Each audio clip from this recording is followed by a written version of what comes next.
2026-এ ক্ষমতা দখলের উদ্দেশ্যে টিম গৌরব গগৈ বিধায়ক এবং দলের কর্মীরা গ্রামে গ্রামে শুরু করেছেন আমাদের বুথ আমাদের দাবি কর্মসূচি।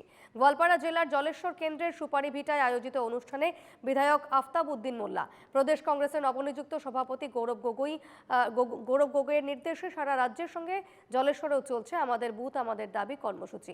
বিধায়ক আফতাব উদ্দিন মোল্লা সাধারণ ভোটারদের সঙ্গে এদিন মত বিনিময় করেন। লক্ষ্মীপুর থেকে প্রতিনিধি জহুরুল ইসলামের প্রতিবেদন দেখুন। দেখো, এই মুহূর্তে রয়েছি আমরা অসমের গোয়ালপাড়া জেলার যে সুপারিবেটা গ্রাম, সেই জলেশ্বর সমষ্টির অন্তর্গত সুপারিবেটা গ্রামে।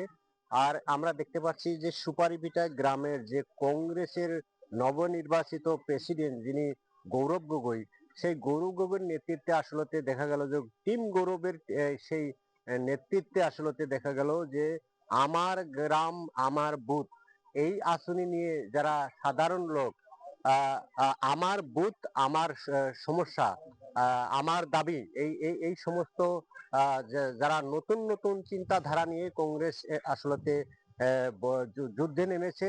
কেননা এই যুদ্ধ হলো 2026 আগন্তুক নির্বাচনের যুদ্ধ।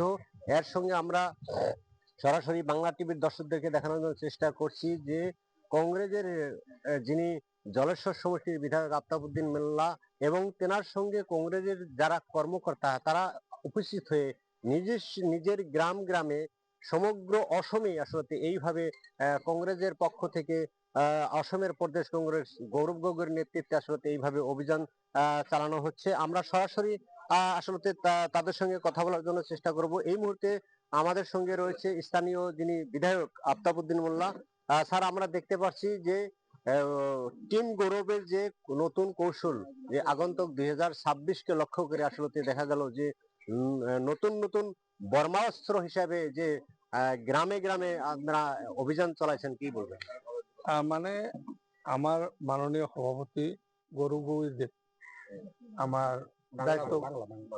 দায়িত্বভার নেওয়ার সঙ্গে সঙ্গেই উনি বিভিন্ন ধরনের কৌশল আরম্ভ করছে। ইতিমধ্যে আমাদের বুথ শীর্ষক একটা ছিল, কার্য ছিল, বুথে বুথে মিটিং, সেটা আমাদের হয়ে গেছে।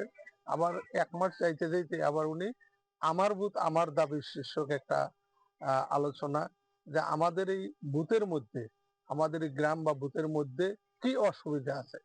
প্রায় 50টা দাবির কথা উল্লেখ করেছেন উনি।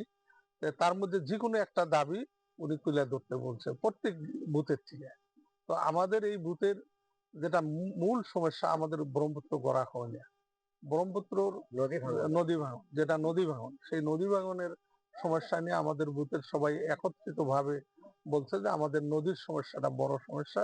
সেই সমস্যা নিয়ে আজকে আমরা যেটা ওয়েবসাইট আমাদের প্রদেশ কংগ্রেস থেকে জারি করছে, ওই ওয়েবসাইটে আমরা সেটা তুলে দিই এটি। এবং বর্তমান যেটা আসামের যেটা পরিস্থিতি, এই পরিস্থিতিতে আমাদের সম্পূর্ণ লোক সবাই একত্রিত গৌরব গগৈকে সমর্থন করছে। গৌরব গগৈর নেতৃত্বে আগন্তুক 26-এ আসামের সরকার হবে, এইটার জন্য সবাই আত্মবিশ্বাসী এবং আমরাও আত্মবিশ্বাসী। এবং আমরা সেই জন্য প্রত্যেক গ্রামগঞ্জে আমাদের মা বোনদের কাছে, আমাদের দাদু ভাইদের কাছে, সবার কাছে আমরা অ্যাপিল করতেছি, যাইতেছি আমরা গৌরব গগৈর জন্য, যাতে আগন্তুক 26-এ সবাই কংগ্রেস দলের হাতকে মজবুত করে গৌরব গগৈকে মুখ্যমন্ত্রী হয় সহায় করে, তার জন্য আমরা চেষ্টা চালিয়ে যাচ্ছি। কি বলবেন? হ্যাঁ, ইতিমধ্যে আমার আসাম প্রদেশ কংগ্রেসের সভাপতি মাননীয় সাংসদ গৌরব গগৈ সাহেবের নির্দেশ মর্মে আমাদের প্রত্যেকটি জেলায় জেলায় এবং প্রত্যেকটি ব্লকের নির্দেশের সাথে সাথে মন্ডল লেভেল এবং প্রত্যেকটা বুথ লেভেলে আমাদের প্রত্যেকটা নেতাকর্মী আজকে আমার বুথ আমার দাবি কার্যসূচি রূপায়ণ করেছেন। তো ইতিমধ্যে আমাদের তারাঙ্গাপুর মন্ডলের আমাদের এই কার্যসূচি সফল হয়েছে। ইতিমধ্যে আমাদের প্রত্যেকটা বুথ এখানে উপস্থিত হয়েছেন এবং বুথের বিভিন্ন সমস্যা এখানে তুলে ধরেছেন। তো এটার উদ্দেশ্য প্রত্যেকটি বুথে আপনারা যাবেন? প্রত্যেকটা বুথে আমাদের এই সমষ্টি জলেশ্বর সমষ্টি প্রত্যেকটা বুথেই কার্যসূচি রূপায়ণ হচ্ছে। তো ইতিমধ্যে আমরা হয়তো তারাঙ্গাপুর মন্ডলে আমরা হয়তো আজকে এই কার্যসূচি রূপায়ণ করলাম সুপারিভিটাতে আমাদের। পুনরায় আমরা এনকেটিভি বাংলার দর্শকদেরকে দেখানোর জন্য চেষ্টা করছি এইভাবে যে সুপারিভিটা গ্রামের যারা সাধারণ লোক তারা আসলে এইভাবে এই সুপারিভিটা বুথে শুধু তাই নয়, অসমের যত গ্রাম আছে, যেগুলো গ্রাম আছে, সমস্ত গ্রামে আসলে এইভাবে প্রত্যেকটি গ্রামে প্রত্যেকটি বুথে কংগ্রেসের পক্ষ থেকে যাওয়া হবে এবং সাধারণ লোক যারা তাদের কি কি অভিযোগ সেই অভিযোগকে বাছনি করা হবে, আর তার মাঝে একটি অভিযোগকে গুরুত্ব দেওয়া হবে, সেই অভিযোগটি কার্যকরী করা হবে। এই নির্দেশেই আসলে দেখা গেল যে কংগ্রেসের পক্ষ থেকে বিশদ ভাবে যে অভিযান চালানো হচ্ছে শুধুমাত্র 2026-এর জন্য। লক্ষ্মীপুর থেকে আমি জহুরুল ইসলাম, NK টিভি বাংলা।